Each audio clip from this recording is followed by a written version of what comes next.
Olá, muito bem-vindos ao nosso Band Entrevista aqui na tela da Band, todo sábado pela manhã, esse nosso encontro com aqueles que fazem a diferença na sociedade do Rio Grande do Sul.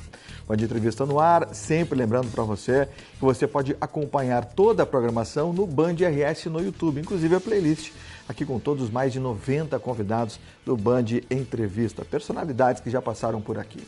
Também quero te convidar para me acompanhar na Rádio Bandeirantes, todo sábado pela manhã. Todo sábado não, todos os dias, de segunda a sexta. Tem o nosso Manhã Bandeirantes, das 10h30 ao meio-dia, comigo e Regina Lima. E também à noite, o nosso tradicional 60 minutos, às 8 da noite, sempre de segunda a sexta, na Rádio Bandeirantes FM 94,9. Também no Band RS, as playlists para você nos acompanhar. Também quero te convidar para entrar no Instagram, lá no @Grupo Band RS, acompanhar tudo o que acontece aqui na Band. E também, se você quiser seguir o apresentador, o Elisara está botando aqui, ó, a Claudinha, o Jean e o nosso rico, @Fabiano Brasil Oficial no Instagram. Meu convidado de hoje é um querido amigo que retorna à presidência do Sindicato Médico do Estado do Rio Grande do Sul, o nosso Simers, parceiro que já está comigo há tantos anos. O Simers me acompanha nos nossos espaços já há 6 anos, indo para 7, acredito eu. Mas uma honra muito grande poder estar sempre trazendo e representando aqueles que são da profissão, uma das mais importantes que nós temos, que é a profissão médico e médicas. Os médicos são fundamentais, a gente falou muito na pandemia dos médicos, também depois na enchente eles foram fundamentais e são fundamentais todos os dias. Eu que o diga, com meus últimos acontecimentos também. Meu querido amigo Dr. Marcelo Matias, presidente do Simers, reconduzido ao cargo depois de um mandato, com um mandato, no outro foi vice-presidente, acabou saindo da gestão e retorna como presidente para esse próximo triênio lá no nosso Simers. Doutor, é uma honra sempre conversar com um amigo, recebê-lo aqui no Band Entrevista. Seja muito bem-vindo e um grande 25 para a gente. Da mesma forma, tenho certeza que seja um 2025 com saúde para todos, Verdade, né? precisamos. Doutor. Precisamos, sem dúvida alguma. E eu tenho um orgulho muito grande de ter sido pela segunda vez eleito para o mesmo cargo de presidente do Simers, do Sindicato Médico do Rio Grande do Sul. E eu sou eleito junto com um grupo de médicos que está disposto a trabalhar sempre pelos colegas. E a gente traz de volta o nosso bordão oficial, que é defender a medicina, defender o médico é defender a saúde. Então, estamos trabalhando já incessantemente, as frentes são múltiplas, a nossa dedicação ela é fundamental, porque ela garante, ou pelo menos tenta garantir, a qualidade para o trabalho do médico. E eu sempre digo o seguinte, que quando o médico tem boas condições de trabalho, todos são bem atendidos. Tenho certeza que sentiste perfeitamente isso quando foi necessário e faz toda a diferença do mundo para a segurança de todos. E claro que pessoalmente, para mim, ter ganho 2 eleições extremamente difíceis é uma honra, é um orgulho e é uma dívida que eu terei para com a minha categoria eterna, porque, sem dúvida alguma, traz muita responsabilidade. Eu estou absolutamente tranquilo, tenho a segurança de estar no caminho certo e de ter a convicção e o desejo de saber como fazer o melhor por todos. Obrigado, doutor. Já quero lhe dizer que no final do programa eu quero aquela frase tradicional que o senhor sempre traz em relação ao saber, tá? Vou deixar aqui já o spoiler, eu adoro aquela frase. Aliás, o doutor Marcelo Matias, eu gosto sempre de citar isso também e sempre lembro. Em janeiro de 2020, antes de começar toda a confusão envolvendo a Covid-19, eu lembro que eu recebi num programa que eu apresentava em outra emissora, o Dr. Marcelo Matias, ele chegou lá com um kit com álcool gel, máscara e tinha mais alguma coisa que eu não estou lembrando. Mas enfim, tinha um kit, olha, Fabiano, nós vamos precisar disso. E eu olhei, mas é verdade, o doutor? Sim.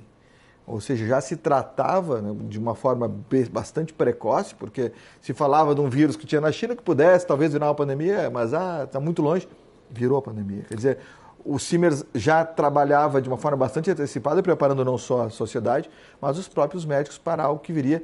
E aí a minha pergunta rápida sobre isso, até para que a gente possa falar bastante da gestão e daquilo que vem em 2025. O senhor esperava, doutor, que fosse do tamanho que foi? Honestamente, não. Quando aquilo tudo começou, foi muito interessante, porque para ir ao teu programa, eu usualmente não tendo a estudar ou saber antecipadamente os temas. A gente fica tão informado o tempo inteiro que vai sem fazer grandes treinamentos. Naquele momento tinha saído um artigo numa grande revista internacional e a gente estudou esse artigo. Um artigo, imagina só. Um artigo numa grande revista. E o estudo daquele artigo produziu a primeira conduta que o sindicato tomou naquele momento, que era o conhecimento que se tinha, que era muito pouco. Porque a realidade é que naquele momento nós estávamos tateando o invisível, porque ninguém sabia com precisão absoluta onde chegaríamos. Mas como as primeiras informações diziam respeito àquelas condutas, fizemos um kitzinho que distribuímos nos hospitais e foi bastante interessante aquela atitude lá no início. Mas não, nenhum de nós estava preparado pelo que se seguiu, né? E eu tenho certeza que a população como um todo também deve ter se surpreendido por os impactos foram gigantescos e serão sentidos por longos períodos. Foi desafiador, eu estava no início do segundo ano da minha gestão, que foi uma gestão que tinha substituído uma gestão que ficou 20 anos, portanto houve no primeiro ano um conjunto de desafios, principalmente administrativos, foi bastante complexo, e quando a gente estaria pronto para entrar em ritmo de cruzeiro, entrou a pandemia, que foi o momento mais difícil para a medicina, pelo menos na minha vida. Porque foi algo que teve um conjunto muito grande de influências políticas, os médicos tiveram uma dedicação que foi, no meu entender, incomparável, não tirando o mérito das pessoas de outras profissões que estavam junto, mas o risco que os médicos correram fazendo o atendimento do desconhecido, a ausência de estrutura naquele momento, a quantidade de médicos que trocaram de especialidades para fazer atendimento aos pacientes. Tínhamos muitos colegas, por exemplo, anestesistas que acabaram sendo médicos de UTI para aquele momento. Foi uma dedicação muito grande e houve ali, e eu acho que o reconhecimento foi aquém do que deveria ter sido, especialmente pelo ente público. Acho que os particulares, acho que as pessoas reconheceram muito, mas nós vimos, por exemplo, médicos que entravam num plantão para fazer 12 horas, quando vencia as 12 horas não tinha que os substituísse, eles ficavam 24, 36, 48. Profissão em primeiro lugar. E foi uma coisa inacreditável e inesquecível. Então eu estava do outro lado, eu nunca atendi pacientes com Covid, eu sou obstetra, ginecologista, não é da minha especialidade, mas eu vivenciei a dedicação dos colegas naquele momento. E, por incrível que pareça, não muito tempo depois nós tivemos as enchentes. E novamente a categoria médica saiu da sua tranquilidade, do seu trabalho, do seu consultório, da sua casa e foi para fazer o atendimento direto à população, muitos dentro d'água, outros nos abrigos. Eu não fui à água, mas fui a abrigos para receber a população e foi um momento também muito incrível, porque a gente vivenciou com uma coisa, com uma proximidade que nós também nunca iremos esquecer. Então, se a gente pegar os últimos anos, nós tivemos 2 eventos dos quais nós nunca mais esqueceremos, nenhum de nós. E é incrível, ele segue os passos do World Trade Center, que todos nós sabíamos onde estávamos. É verdade. E vai acontecer isso perfeitamente com a pandemia, ninguém vai esquecer, e com as enchentes. Eu espero, Fabiano, que nos próximos 3 anos da minha gestão eu não tenha histórias tão interessantes para contar. É verdade. Eu diria que não tenhamos a nossa geração, pelo menos, vou bater na madeira aqui, né? Nada desses grandes faço os problemas. Mesmos votos. Porque a gente precisa de menos emoções, precisamos de trabalho mais decisivo, precisamos de decisões de todas as esferas de governo mais assertivas em nome da saúde. Precisamos que a saúde seja revista, porque o sistema atual brasileiro ele mantém-se numa crise constante, com alguns pontos de sucesso e outros de fracasso, e a gente precisa ter um planejamento de longo prazo que inclua custo e efetividade para bem servir. Dr. Marcelo Matias, presidente do CIMERS, Sindicato Médico do Estado do Rio Grande do Sul, meu convidado de hoje aqui do nosso Band Entrevista. Presidente, vamos falar um pouquinho sobre faculdades de medicina. A gente sabe que o Rio Grande do Sul já tem, e até talvez o Brasil, pelo que eu sei, tem médicos a mais do que necessita, segundo a OMS, por números de habitantes. E ainda temos uma série de faculdades de medicina sendo abertas. Qual é o posicionamento do CIMERS nesse momento para essa difusão de tantas faculdades e, às vezes, sem toda a preparação que necessitava ou que necessita para termos realmente novos médicos? Eu acho que essa é a pergunta mais importante para o futuro da profissão médica e para o futuro do seu atendimento. Quando a gente se posiciona contra a abertura indiscriminada de faculdades de medicina, todas as pessoas tendem a achar que estamos tratando de uma questão corporativa. Não, eles não querem ter competição, eles querem guardar o mercado. E não tem absolutamente nada a ver com isso. Faz questão de reiterar essa posição sem a menor dúvida. E explico o porquê. Faculdades de medicina, quando eu fiz o meu curso, eram 80 no nosso país e simplesmente o processo seletivo para que se entrasse numa daquelas vagas era extremamente seletivo e requeria estudo e dedicação de maneira ímpar, porque sempre foram os cursos mais difíceis de serem acessados. Quando a gente teve, especialmente após o Mais Médicos, o processo de abertura de faculdades de medicina foi extremamente facilitado. E o que aconteceu é que de lá para cá, o número que era 80 já passa de 400. 400 faculdades. E pior do que isso, grande parte dessas faculdades abriram sem ter necessariamente cumprido os passos da própria lei do Mais Médicos que definiu a abertura. Muitas delas abriram basicamente por ordens judiciais. E, portanto, foram abrindo faculdades e tornou-se a faculdade de medicina ou a abertura dessas vagas nada mais do que um negócio. De forma que uma quantidade muito grande dessas faculdades não dispõe de, por exemplo, um hospital. Então, se abre a faculdade, se oferece o curso, continua sendo o curso mais caro e não tem-se clareza no movimento de que o mercado passou a regular para baixo esse preço, porque continua sendo as faculdades mais caras, mesmo as sem condições. E elas abertas por ordem da justiça, não se seguiu a base de uma qualidade da faculdade, que é o número de professores ou preceptores por aluno, o número de leitos hospitalares ou de atendimentos ambulatórios por aluno, a garantia de que esse aluno vai ter acesso às melhores condições de ensino e, portanto, a qualidade desse aluno na saída. A despeito de que, com o preço alto, muitos desses alunos saem da faculdade devendo centenas de milhares de reais. O grande problema disso é que no exato momento em que a gente amplia excessivamente o número de faculdades, no momento que a gente produz um conjunto grande de médicos e eles vão para o mercado de trabalho sem ter a especialização, eles acabam sendo disputados pelos gestores que têm um interesse, que não é a saúde, que é pagar menos. E, portanto, vai derrubando o valor hora desse aluno que tem dívidas milionárias para pagar. O que faz com que esse aluno, para conseguir pagar as suas dívidas, trabalhe excessivamente sem condições. E é ele que vai lhe atender. Pior do que isso, porque sempre tem um espaço para piorar. A gente teve uma abertura de faculdades de medicina totalmente desproporcional ao que dizia na própria lei do Mais Médicos em relação às vagas de residência médica. Portanto, a gente está derramando no mercado um conjunto de médicos cuja formação nós não sabemos adequadamente, sem a residência médica, que é claramente o gold standard, o padrão ouro para a formação do médico especialista. Portanto, dentro das especialidades, a gente tem ainda um limitador qualitativo e quantitativo. Dentro da básica, a gente tem um número maior de médicos. E isso vai produzir o que já começou a acontecer. A gente tem médicos já dirigindo Uber em algumas cidades do país. A gente já tem excessos de médicos, como acontece em Cuba, onde é muito mais interessante ser motorista de um táxi do que ser médico. E tem outras profissões em Cuba que são mais valorizadas, certamente, do que o médico. O que faz com que esse médico não tenha condições, mesmo que tenha tido uma formação adequada, de garantir o seu estudo constante e, portanto, a sua capacitação. E, portanto, esse médico vai pedir mais exames, ele vai fazer tratamentos talvez que não sejam os mais adequados e a sua saúde corre risco. Portanto, quando a gente vê uma abertura indiscriminada de faculdades de medicina, especialmente aquelas abertas por força da justiça sem as melhores condições, a gente compromete a saúde da população por longos períodos. E só para que se tenha ideia, no estado do Rio Grande do Sul, nós temos faculdades recém-abertas que não conseguem preencher as vagas, cujo processo seletivo é uma redação feita online, cuja resposta, o resultado e a inscrição na faculdade ocorre meia hora, 40 minutos depois da realização. Nossa, mas aí é... E cuja inscrição, caso ele não passe, ele pode repetir a redação alguns minutos depois.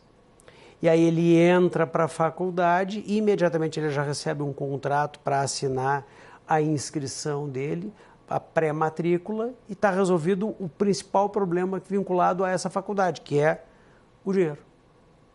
E falo isso sem grandes medos. Eu sei que quem está me ouvindo agora e está vinculado a essas faculdades se incomoda com isso. Mas eu quero dizer que para a população, para você que vai ser atendido talvez por um profissional desses, isso aumenta o seu risco de um atendimento de qualidade. A sociedade é quem corre risco com isso. Óbvio. Profissionais não preparados ou mal preparados. E é justamente por isso que essa é uma das questões que mais impactará no futuro da profissão médica no nosso país. E é justamente por isso que, num primeiro momento, todas as cidades querem ter uma faculdade de medicina. Nenhuma cidade quer ter presídio, mas quer ter faculdade de medicina. Entretanto, quando a gente jogar isso para longo prazo, nós vamos acabar descobrindo que a saúde como um todo tende a cair. E essa é uma das nossas maiores preocupações. Tenho certeza que grande parte da categoria concorda conosco e as pessoas estão começando a entender o risco desse processo desenfreado. De forma que tem, por exemplo, faculdades que não conseguem fechar turmas e já colocam no contrato, se não fechar um número X de alunos, fica-se já pré-matriculado para a turma seguinte. Isso nunca aconteceu na medicina. Isso diz respeito diretamente à sua saúde. Presidente, e qual é a solução disso? É uma intervenção do governo para impedir que o Ministério da Educação libere a existência dessas faculdades? Qual é a solução para esse problema? Existem várias soluções possíveis. Existe uma solução legislativa que está sendo aprovada no Congresso Nacional, eu tenho restrições, apesar de entendê-la perfeitamente. Nós vamos certamente abrir durante a nossa gestão um debate sobre esse assunto, que é um exame similar ao exame de ordem do direito. Ou seja, o indivíduo vai acabar fazendo a faculdade de medicina e só obterá o título para exercer a profissão após o que será um exame de certificação. Há problemas com relação a isso, porque vai ser um indivíduo que, imagine, se ele não obtém o título, tem uma dívida gigantesca para pagar e não pode exercer a profissão. Imagine o que vai acontecer. Então, cabe um debate a maior. Eu acho que nós estamos sendo demasiado rápidos nessa solução, como se ela fosse a melhor das soluções. Entretanto, basta, Fabiano, e para nossos telespectadores, que a gente faça o seguinte, que está inclusive escrito na Lei do Mais Médicos, que as faculdades, para se manterem abertas, precisam ter um conjunto de pré-requisitos.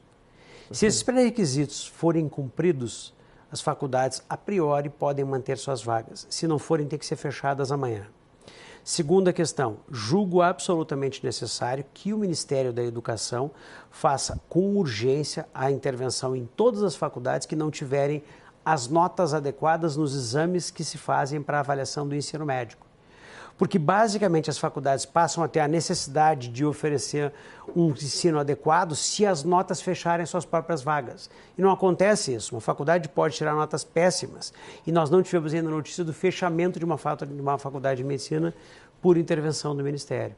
E, além disso, precisaria se ter uma avaliação de todas as que abriram pela Justiça, se tem ou não qualidade de atendimento. Além disso, nós temos algumas proposições individuais que vinculam justamente aquelas questões dos mais médicos, mas com uma obrigatoriedade. Número de professores, preceptores, leitos, atendimentos, condições de ensino. E aquelas que não tiverem essas condições precisam ser fechadas. E é justamente por isso que, se a gente cumprir todos esses passos, pelo menos as faculdades remanescentes terão qualidade e, portanto, a sua saúde estará protegida. Dr. Marcelo Matias, presidente do CIMERS, Sindicato Médico do Estado do Rio Grande do Sul, comigo hoje aqui no Band Entrevista, tratando desse assunto sério e que vai refletir diretamente na vida da sociedade. Ele segue comigo, um rápido intervalo, a gente volta com mais Band Entrevista aqui na tela da Band.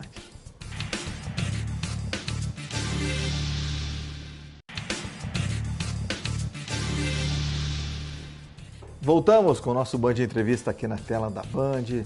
Sempre grandes personalidades, aqueles que fazem a diferença na sociedade do Rio Grande do Sul e do Brasil passam aqui pelo Band Entrevista. Meu convidado de hoje, meu amigo Dr. Marcelo Matias, presidente do CIMERS, Sindicato Médico do Estado do Rio Grande do Sul. Doutor, falamos no primeiro bloco sobre essa questão importante, que é a questão das faculdades de medicina, e inclusive trazendo um pouquinho da solução para isso, ou pelo menos de paliativos para que isso cesse e que tenhamos um maior rigor nessa abertura de faculdades. Mas outro problema que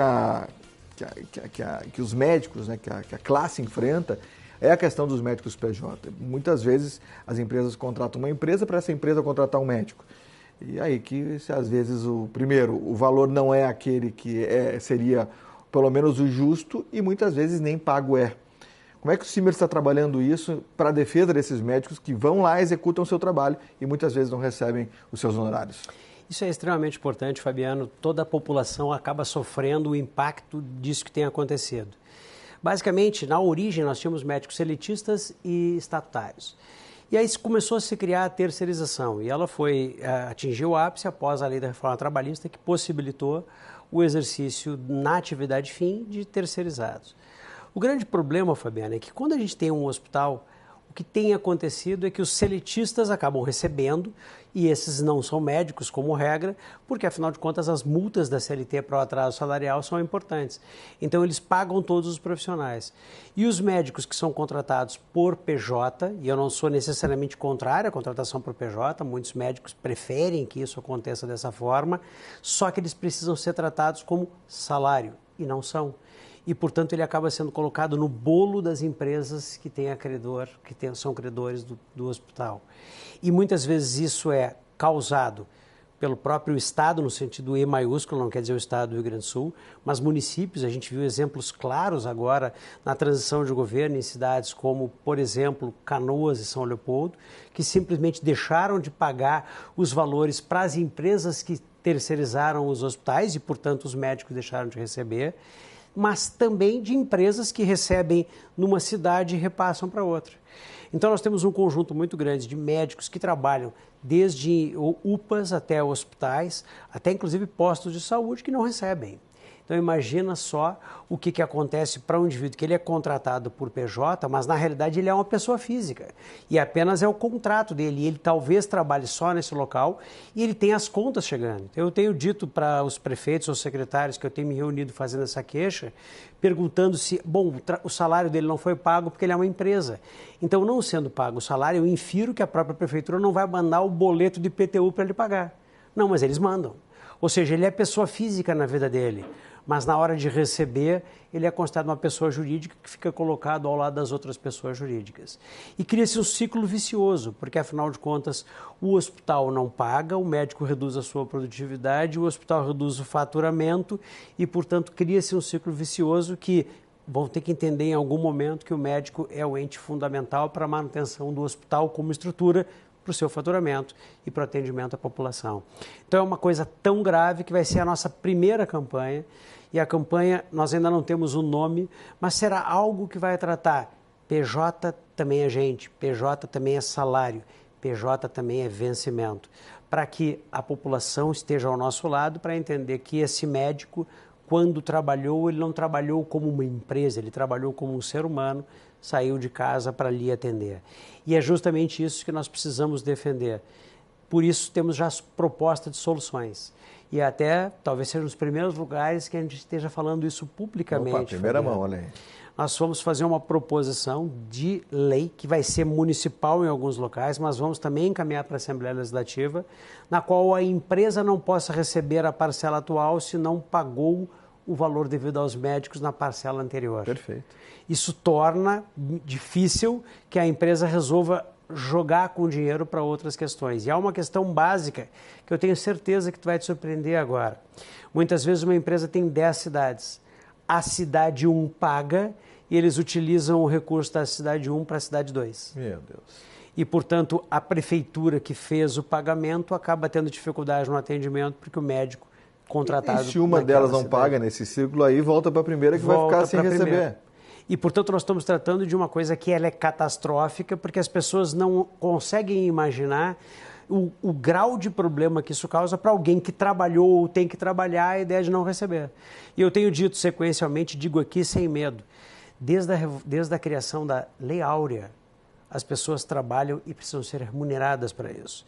E quando a gente deixa de remunerar justamente a atividade que a população mais quer dentro de um hospital, a gente coloca em risco a saúde dela mesma. Presidente, conte comigo para que tragamos esse assunto à tona, tanto na Rádio Bandeirantes quanto aqui no Band Entrevista, na tela da Band TV, trazendo deputados, tanto estaduais quanto federais, para justamente trazer a importância desse tema para que ele seja realmente colocado como essa lei que o senhor coloca, desse projeto, que poderia inibir ou pelo menos dificultar que as empresas terceirizadas façam esse tipo de, vou dizer, para não falar outra coisa, um trâmite que vai acabar prejudicando o médico no final e que, consequentemente, vai prejudicar você que está em casa, você que é pessoa física, que está indo buscar um atendimento no hospital, numa UBS, enfim, não vai ter esse atendimento porque o médico não vai estar sendo remunerado.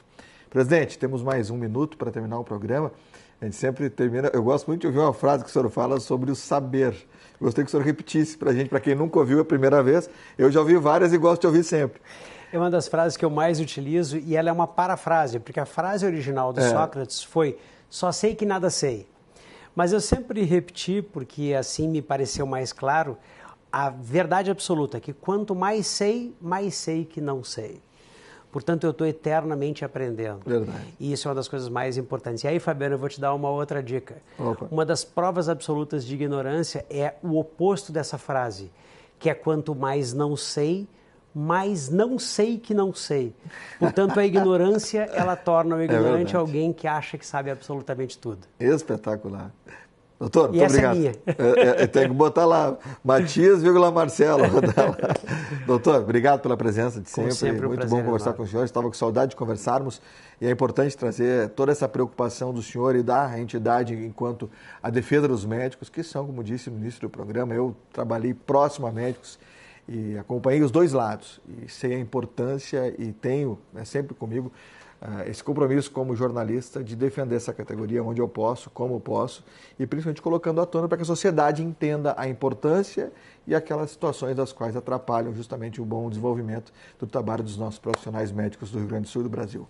Obrigado, presidente. Volte sempre. Muito Sucesso nesse mandato, nessa administração do Simers e também, primeiramente, 25 e para o triênio de forma geral. Obrigado. Sempre às ordens. O sindicato é uma porta aberta, escancarada para todos os médicos e para pessoas como tu que defendem a medicina de outras formas e defendem o bem da sociedade. Estamos à disposição. Muito obrigado. Vamos conversar mais vezes. Certamente. Doutor Marcelo Matias, presidente do Simers, meu convidado de hoje aqui do nosso Band Entrevista, que volta na próxima semana com mais uma edição inédita. Muito obrigado a toda a nossa equipe técnica, aqui embaixo, no suíte, aqui no nosso estúdio embaixo, porque a suíte fica em cima. A todos que estão conosco, muito obrigado pelo carinho. Fiquem com Deus, um grande final de semana. Eu espero você na semana que vem aqui e na Rádio Bandeirantes na segunda-feira, às 10h30 da manhã, com Manhã Bandeirantes ao lado da Regina Lima e às 8h com o nosso 60 Minutos. Fiquem com Deus, cuidem-se. Até mais.